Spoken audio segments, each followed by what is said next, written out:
Göktürklerin sesi, Kürşad'ın kıvılcımı. Ben son Göktürk'üm. Efsaneler sadece anlatılmak için değildir, yaşatılmak içindir. Yıllardır beklediğimiz Türk sinema ve televizyon tarihinin en büyük, en kapsamlı projesi nihayet ete kemiğe bürünüyor. Bumin Kağan'ın vizyonundan Kürşad'ın cesaretine, Bilge Kağan'ın bilgeliğine uzanan devasa bir üçleme geliyor. Göktürk üçlemesi. Sadece bir tarih anlatısı değil, Bozkır'ın kanununu ekranlara taşıyacak bir başyapıt. Bu videoda ilk Göktürk, 40 Göktürk ve son Göktürk projelerinin her birine yakından bakacak. Kronolojik olarak bu destanın hangi dönemleri nasıl anlatacağını konuşacağız. Destanın ilk halkası, demir dağları eriten, esaret zincirlerini kıran o büyük uyanış, Bumin Kağan ve İstemi Yapgun'un dağınık boyları bir araya getirip Türk adını tarihe altın harflerle kazıdığı dönem. İlk Göktürk, ön söz. Konusu Göktürk Devleti'nin kuruluş mücadelesi. Film iki kardeş Bumin Kağan ve İstemi Kağan'ın liderliğinde Birleşik Türk boylarının Göktürk adını tarihte ilk kez kullanan bağımsız devleti kurmasını anlatacak. Hikaye tarihsel kaynaklardan esinlenerek kurgulanıyor. 6. yüzyılda sadece 200 bin nüfusa sahip dağınık Türk boylarının komşu imparatorluklara Çin, İran, Roma'ya karşı direnişi öne çıkıyor. İlk bölüm ön söz adıyla Göktürk Devleti'nin kuruluşunu konu alırken, izleyen bölümler Kürşat isyanı gibi sonraki dönemleri ve nihayet imparatorluğun son dönemini işleyecek. İlk Göktürk projesi, güncel haberlere göre toplamda 3 bölümden oluşan bir proje şeklinde yayınlanacak. Ağustos 2025'te yayınlanan habere göre, yapımın artık HBO Max için hazırlanan bir dizi serisi şeklinde sunulacağını belirtiyor. Buna göre ilk Göktürk ön söz dizisi HBO Max, Türkiye'de 2026 yılının ilk aylarında yayınlanacak. Alper Çağlar'ın son verdiği röportaja göre projenin 3 bölümlü bir yapı olacağı ve ilk kısmının ön söz adını taşıyacağı kesinleşmiş durumda. HBO Max yetkilileri projenin başarısı durumunda uzun soluklu bir seriye dönüşebileceğine de dikkat çekti. Epik anlatımı Game of Thrones ve Yüzüklerin Efendisi'ne benzeterek gerekmesi halinde yeni sezonlar ve spin-off'lar yapılabileceği öngörüldü. Alper Çağlar önceki açıklamalarında projenin Göktürk üçlemesi adı altında bir film serisi olarak başladığını belirtmişti. Erken planlara göre ilk Göktürk'ten sonra 40 Göktürk ve son Göktürk adlarında 2 devam filmi daha çekecek. Böylece Göktürk Devleti'nin kuruluşu, Kürşat ve 40 Çerisi efsanesi ile Kutluk Kağan dönemi anlatılacaktı. Güncel durumda bu plan 3 bölümlük HBO Max serisi artı final filmine evrilmiş görünüyor. Yine de projeyi destekleyen kaynaklara göre bütün serinin ardışık bölümler halinde gelmeye devam etmesi bekleniyor. Alper Çağlar'ın uzun yıllardır üzerinde titizlikle çalıştığı ilk Göktürk ön söz, Türk sinemasında şimdiye dek benzeri pek görülmemiş bir dönemi ele alıyor. Hem tarihsel derinliğiyle hem de dev prodüksiyonuyla dikkat çeken bu yapım, Türklerin ilk defa adını tarihe yazdırdığı Göktürk İmparatorluğu'nun doğuşunu konu alıyor. Bu durum, daha filmi vizyona girmeden bile seyircinin beklentilerini zirveye taşıdı. Ve şimdi, tarihin gördüğü en büyük fedakarlık hikayesine geliyoruz. Çin sarayını titreten, özgürlük için can veren 40 yiğidin destanı, ihtilalin adı 40 Göktürk. 40 Göktürk'ün merkezindeki tarihsel figür Kürşat Aşina, Jie Shuai, Göktürk tarihinin en epik karakterlerindendir. Çin kayıtlarında Jie Shuai olarak geçen Kürşat, İstemi Kağan'ın oğlu Tölis Kağan'ın kardeşi Aşina ailesindendir. 630'da Göktürk Kağanlığı çöktükten sonra Kürşat, esaretteki Türklerin kurtuluşu için Tang tahtına suikast planlamıştır. 19 Mayıs 639'da Şanghay'daki Jiucheng Sarayı'na gizlice giren Kürşat ve 40 Çeri, imparatorun odasına ulaşmayı amaçlamış. Ancak başarılı olamayınca ağır bir çatışma yaşanmıştır. Kürşat ve yoldaşları Vey Nehri kenarında Çin devriyeleriyle girdikleri çatışmada şehit düşmüşlerdir. Kürşad'ın 40 yiğidiyle Çin sarayını basma cesareti, esarete başkaldırının sembolü oldu. Türk milletinin kalbinde sönmez bir istiklal ateşi tutuşturdular. Çin kaynakları bu efsanevi ayaklanmayı Çin saray baskını olarak kaydeder. Ümitsiz bir bağımsızlık mücadelesi olarak resmedilen bu olay, Türklerin en fedakar dönemlerinden biridir. 40 Göktürk filmi, işte bu, unutulmaz kahramanlık hikayesini sinema perdesinde canlandırmayı hedefliyor.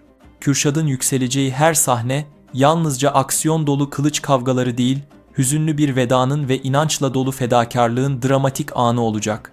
Türklerin bu kara döneminin ruhunu yansıtmak için filmde hem geniş çaplı savaş sahneleri hem de Kürşad'ın iç dünyasını gösterecek melankolik kesitler planlanıyor. Tüm bu beklentinin ortasında Kürşad karakteri serinin en büyük taşıyıcı gücü olarak öne çıkıyor. Çünkü Kürşad yalnızca bir savaşçı değil, ölüme gideceğini bile bile özgürlük için saraya yürüyen bir ruhun sembolü. Böyle bir karakteri hakkıyla canlandırmak, yüzeysel bir aksiyon performansından çok daha fazlasını gerektiriyor. Beklenti işte bu nedenle çok yüksek. Çünkü hikaye bir yandan aksiyonun en sert haliyle karşımıza çıkacakken, diğer yandan büyük bir duygusal yük taşıyor. Tanıtım sürecine dair heyecan da burada başlıyor. İlk Göktürk'ün ilk teaser görüntüleri bile prodüksiyon kalitesinin ne kadar ciddi olduğunu ortaya koymuştu. Eğer Alper Çağlar aynı çizgiyi hatta daha üst seviyeyi 40 Göktürk'te sunarsa, tanıtımların viral olması kaçınılmaz. Zaten Kürşad'ın saraya giriş sahnesi, 40 çerinin at üzerinde ilerlediği sekanslar, yağmur altındaki savaş sahneleri gibi akıllara kazınacak görüntüler, daha filmin çıkışından aylar önce sosyal medyada büyük patlama yaratacaktır. Türk sinemasında bu ölçekte bir prodüksiyonun sık görülmemesi de tüm ilgiyi bu proje üzerinde yoğunlaştırıyor. 40 Göktürk'ün hikayesi, ilk Göktürk'ten tamamen farklı bir tona sahip olduğundan projenin tutma ihtimali daha da artıyor. Üçlemenin finali.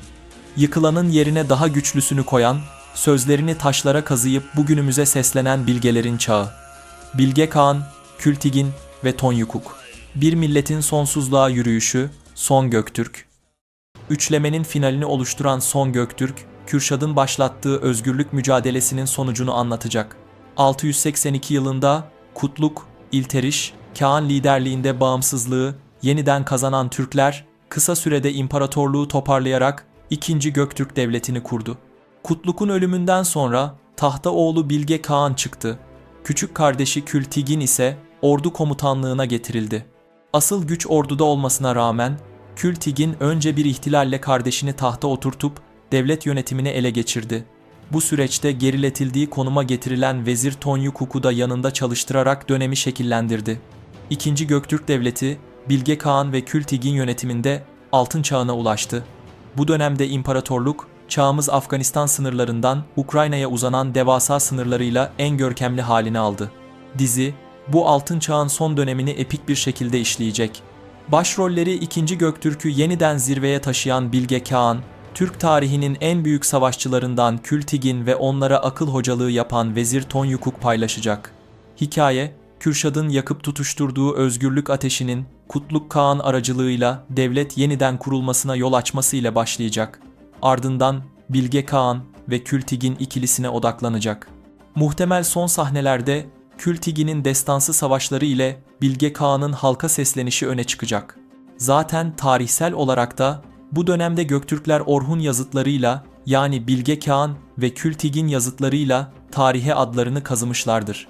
Son Göktürk projesi, Alper Çağlar'ın uzun yılların emeğiyle şekillendirdiği Göktürk üçlemesinin final halkası olmasıyla beklentilerin zirveye taşındığı bir yapıma dönüşmüş durumda. Özellikle bu projede ekrana ilk kez tam anlamıyla taşınacak olan Bilge Kağan, Kültigin ve Vezir Tonyukuk gibi figürler, dizinin sıradan bir tarih anlatısından çok daha fazlasını vaat ettiğini gösteriyor. Bilge Kağan'ın Orhun yazıtlarında günümüze ulaşan derin anlamlı sözleri ve halkına verdiği mesajlar, onun bir karakter olarak ne kadar duygusal, ideolojik ve tarihsel bir derinliğe sahip olduğunu ortaya koyuyor. Öte yandan Son Göktürk projesi yalnızca karakterlerin ekran uyumuyla değil, işlenecek tarihsel olayların epik anlatısıyla da izleyiciyi cezbetmeye hazır. Orhun yazıtları, Göktürklerin bu dünyaya bıraktığı en kalıcı ve anlam yüklü miraslardan biri. Bu yazıtlardaki özdeyişlerin sinematik bir anlatımla ekrana yansıması hem tarihseverleri hem de duygu odaklı izleyicileri cezbedebilir. Üste gök çökmedikçe, altta yer delinmedikçe, senin ilini töreni kim bozabilir gibi sözlerin Bilge Kağan'ın sesiyle dizinin en vurucu anlarından biri olacağını tahmin etmek zor değil. Aynı şekilde Kültigin'in savaş sahneleri epik aksiyon sinemasının yerli örneklerinden biri olabilecek düzeyde planlanabilir. Bütün bu nedenlerle Son Göktürk'le ilgili beklenti, şimdiden olağan dışı bir seviyeye ulaşmış durumda. İlk Göktürk'ü beğenen, 40 Göktürk'teki karanlık ve trajik hikayeye tutunan izleyiciler için bu üçüncü versiyon, sürecin zirve noktalarından biri olacak. Peki, siz bu üçlemenin en çok hangi kısmını merak ediyorsunuz? Düşüncelerinizi yorumlar kısmına yazmayı unutmayın. Ayrıca yeni içeriklerimizi kaçırmamak için kanalımıza abone olmayı ve videomuzu beğenmeyi unutmayın. Yeni bir videoya kadar kendinize çok iyi bakın. Görüşmek üzere.